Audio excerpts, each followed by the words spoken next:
TSR daily sensational ரிப்போர்ட்ல இன்னைக்கு எதை பத்தி பார்க்க போறோம் அப்படின்னா தமிழக தேர்தல் வரலாறு.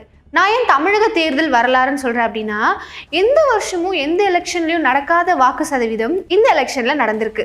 எவ்வளோ வாக்கு சதவீதம் வந்திருக்குன்னு பார்க்கறதுக்கு முன்னாடி நிறைய பேர் ஒரு விஷயம் முன் வச்சாங்க. என்ன அப்படின்னா, நாங்கள் ஓட் போட போகணும், ஆனால் எங்களுக்கு கரெக்டான பஸ் ஃபெசிலிட்டி இல்லை, அதனால எங்களால் ஓட் பண்ண முடியலன்னு சொல்லிட்டு நிறைய பேர் அடுக்கடுக்கான குற்றச்சாட்டுகள் வச்சாங்க. இவ்வளோ குற்றச்சாட்டுகள் இருந்தாலுமே இந்த தேர்தல் பார்த்தீங்க அப்படின்னா அதிக வாக்கு சதவீதம் எடுத்திருக்கு. எவ்வளோ வாக்கு சதவீதம் பார்த்தீங்க அப்படின்னா 85.15%. கடைசியா 2021 ஒரு தேர்தல் நடந்துச்சு. அந்த தேர்தலில் கூட இந்த அளவுக்கு வாக்கு சதவீதம் இல்லை. எல்லாருமே முன்னாடி ஓட் போட்டிருக்காங்க. இப்ப இருக்கிற ஜனநாயக மக்கள் கரெக்டா அவங்க ஜனநாயக கடமையை பண்ணி முடிச்சிருக்காங்கன்னு சொல்லிட்டு இப்ப இருக்கிற கரண்ட் முதலமைச்சர் ஸ்டாலின் அவர்களே பாராட்டு தெரிவிச்சிருக்காங்க. இந்த தேர்தல் பாத்தீங்க அப்படின்னா ஒட்டுமொத்த தமிழ்நாடு திரும்பி பார்க்க வச்ச தேர்தல். ஏன் அப்படின்னா இந்த ஒரு நாளுக்காக தான் எல்லாருமே எதிர்பார்த்தாங்க. புதுசா ஒரு மாற்றம் வேணும்னு சொல்லி எல்லாருமே கேட்டுட்டு இருந்தாங்க. கரூர் சம்பவத்தை யாராலையுமே மறக்க முடியாது. எந்த ஒரு ஊர் ரொம்ப அடி வாங்குச்சோ அந்த ஒரு ஊர் தான் வாக்கு சதவீதத்தில் இப்போ முன்னாடி இருக்கு. 92.65% மக்கள் அங்கே வாக்களிச்சிருக்காங்க.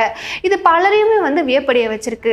எந்த ஒரு ஊரில் ஒரு பெரிய துயர சம்பவம் நடந்துச்சோ அந்த ஊர் மக்கள் எல்லாருமே சேர்ந்து அதிகமாக ஓட் பண்ணியிருக்காங்க. இப்போ அந்த தொகுதியில் யார் ஜெயிக்க போறாங்கன்றது தான் எல்லாருமே பொறுத்திருந்து அவளோட பார்த்துட்டு இருக்காங்க.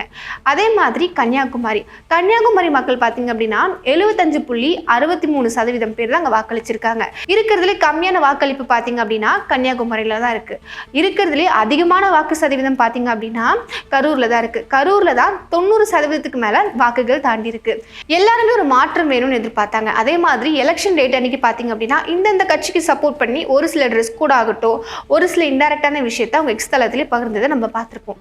தேர்தல் முடிவுகள் இன்னும் கொஞ்சம் நல்லதா இருக்கு. யார் ஜெயிக்க போறாங்க, மாற்றம் வேணுமா வேணாமன்றத கொஞ்ச நாள்ல நம்ம தெரிஞ்சுக்க போறோம். இந்த மாதிரி இன்ட்ரெஸ்டிங்கான கண்டென்ட்ஸ் வேணும் அப்படின்னா எஸ்கே டெலிவிஷனை லைக் பண்ணுங்க, ஷேர் பண்ணுங்க, மறக்காம சப்ஸ்கிரைப் பண்ணி வச்சுக்கோங்க.